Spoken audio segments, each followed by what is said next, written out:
It is amazing of the stories that you can find on the internet because mainstream media will not talk about it. And mainstream media oftentimes is the reason why a lot of the stuff tends to happen. Now you're looking at this title and you're probably wondering who is this guy by the name of Keith Bush and what happened with him before the Central Park Five and how does it relate? Well, the cases don't relate to each other, but they have vast similarities, such as the location of where the crimes happened, which was in the same state, and the injustice that happened. But the only difference is the time frame, and this guy was just singular, where the Central Park Five involved 5 innocent boys. But this man's name is Keith Bush, and back in 1975, he was convicted of a crime he did not commit. And this man spent 4 decades, almost 5 to be honest, behind bars. He went in at the age of 17 and came out at the age of 62. Let me say that again. He went in at the age of 17 and got released from prison at the age of 62. He lost the remainder of his teen years, all of his 20s, all of his 30s, all of his 40s, and all of his 50s as a free man. He lost all of that behind a crime he did not commit. Now I'm going to read this piece right here. It's not the entire article, but it's enough. And when you hear what I say in this article or what's written, you can see the vast similarities, and there's a lot of them between this and the Central Park Five. I just gave you one of them. He was a teenager. Keith Bush was arrested at the age of 17 years old for a crime he did not commit. The judge threw out the conviction. He is now 62 years old. This is a picture of him now. He does not look 62. If I had to guess, I would say he would probably be in his early 40s. He does not look 62. Sharice Watson, a 14-year-old, was strangled to death in Bellport, New York in 1975. She had never returned home after going to a house party. Keith was arrested 4 days later. For the past 4 decades, Keith insisted he was innocent. He claims the police beat him and forced him into a signed confession. Now, doesn't that sound just like what happened with the Central Park Five? But that part right there sounds just like the Central Park Five, with the whole part of him being beat and forced into a confession, because that's exactly what happened to those boys. While in prison, he asked for the help of a lawyer, Adele Bernhard, from Pace Law School in 2006. That lawyer was able to uncover evidence that proved he had never had a fair trial. His confession statement did not match the forensic evidence about how the young girl died.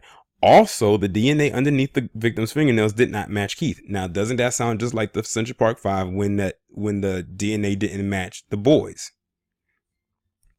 The witness that claimed to see Keith that night recanted her testimony. The witness said she had never been to the party that night. Hold on. So you have a witness that says that she saw Keith at this party, but they never were at the party themselves. That alone should have brought them up on charges. Adele also found out there was another suspect for the crime named John W. Jones, who has since passed away. Keith was released on parole in 2007, but continued to fight to clear his name. So basically, he spent 33 years in jail, but then he spent the last remainder to total up to 44 to be completely exonerated, if that makes sense. Last month, he was exonerated in Suffolk County District Court in Riverhead, Long Island, 44 years after his arrest. Judge Anthony Sent Jr. said in court, "I cannot give you that which was taken from you in the 1970s, but what I can restore to you today is your presumption of innocence." Well, they better have a hefty sum behind that as well, because that guy lost 33 years of his life behind bars and 44 years total behind some BS that they knew was not true, but they just had to pick up a black guy to put them in jail. I'm almost inclined to want to see a movie about him to see what dirty people that they can expose from this. He said he lived a long time in pain, No one would listen. No one would at least hear me out. And it pretty much cuts off there. But y'all pretty much get the gist. This man better get a hefty, and I do mean one hefty sum of nothing less than 10. You know what? They should pay him the amount of money he had to spend behind bars at least. So that would be $33 million. If it were me, I would make them pay the entire 44. One for every year that he didn't experience freedom. Like, this guy missed out on everything. He was only 17 years old, which means he most likely didn't go to his prom. He didn't have a chance to get married, have children, start a family, start a career. He lost out on all of that because of a lie. And they had the evidence to exonerate him, but they still sent him to jail anyway. That's why I said this story right here lines up so much with the Central Park 5. It doesn't make it. It's ridiculous. So he was like a party of one before the Central Park 5. You know what? I hope those guys actually hear this man's story and they reach out to him, because they have a lot in common. A lot in common. This happened in New York. The victim was a female. The only difference is this was a teenage girl and not an adult woman. She ended up dying. The jogger didn't, but like I said, it happened in New York. These guys, they're all black. They were all teenagers. They were all minors, and they probably did the same type of thing to him that they did to those boys, which in this piece that I read, they did with the coerced confession and the abuse when they were trying to get him to confess to a crime that he did not commit. And his story probably lines up with Corey Wise a little bit, because he had to spend a long time behind bars. I mean, 3 decades behind bars and an additional 11 trying to clear his name once he was out on parole for a crime he did not commit. This is the story of many black men in this establishment. A lot of the times people be saying, well, we make up a lot of the prison population, but a lot of times we're in jail for either petty crimes or crimes we did not commit. And we are the only ones this happened to. Every time I see a story about someone getting free after so many years behind bars, it's always a black face behind it. And it's usually always a black man. And they usually always spend upward to 30 years or more behind bars. And most of the times, this stuff stems from back in the 70s or maybe the early 80s. Remember Troy Davis?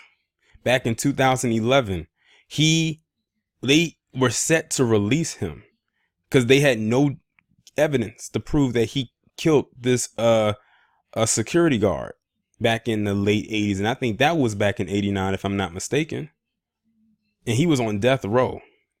But thanks to that now deceased devil Anthony Scalia and that cooned out Clarence Thomas going against what the other judges had, the other Supreme Court judges had put down to vote to get him out and free him and exonerate him, now Troy Davis is dead. Now y'all know why I do not like Clarence Thomas. It goes all the way back to that case for me. And that was back in 2011, which was almost 10 years ago. Is 8 years? It'll be 8 years in September, as a matter of fact. I remember when that happened. I was so upset. I wanted to punch a hole in the wall when that happened. And I literally sat in front of my TV and I cried my eyes out. I did. Because that innocent man should still be alive today. He should never have even been in jail. And then when you think about when Donald Trump wanted to take these ads out for these boys to bring back the death penalty, they could have been, the death penalty existed, those boys would have been dead right now. That's why a lot of people are against the death penalty right now as it is, because they would abuse it. As you can see, what possibly could have happened with those boys. So while I'm for the death penalty when it's needed, like with John William King, for instance, and with Dylan Roof for what they did, you got to be real careful because the wrong person can get it, like Troy Davis did. And he could have been released that night. They just had to wait for them to give the go ahead. But because of 2 imbeciles, he's dead. There's really nothing more I could say towards this man. He lost all his time. They can give him all the money in the world. He can get $1 billion. But that $1 billion will not bring back the 44 years that he lost, because time is irreplaceable. You cannot bring it back. Once it's gone, that's it. And I think that money can't even replace that. It can't.